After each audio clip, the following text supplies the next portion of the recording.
Hi friends, good morning. Please look at the next problem in alligation mixtures. Friends, problem is given in the description box. Please go through the problem first.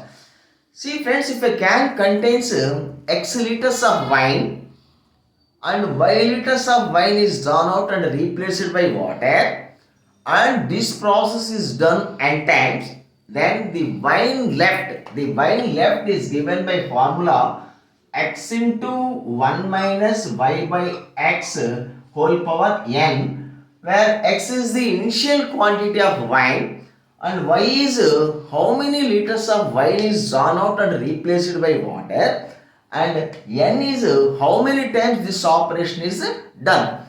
Friends, here x is the initial quantity of wine and y, how many liters of wine is drawn out and replaced by water, that is 8 by x whole power n whole power. How many times this operation is done? 3 times.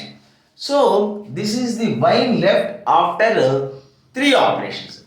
Friends, it is given that the ratio of wine left and the total quantity friends, that is always x, because 8 liters of wine is drawn and replaced by water, so the total quantity always remains x.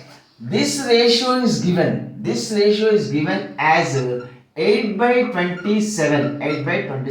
Friends, x gets cancelled. 1 minus 8 by x. 1 minus 8 by x whole cube is equal to, friends, this is 2 by 3 whole cube, right? This is 2 by 3 whole cube. 3 gets cancelled. See friends, 1 minus 2 by 3, 1 by 3. 1 by 3 is equal to 8 by x, which implies x is equal to 24 liters. X is equal to 24 liters. Friends, so the initial quantity of wine in the pot is 24 liters, friends. Thank you. Have a nice day.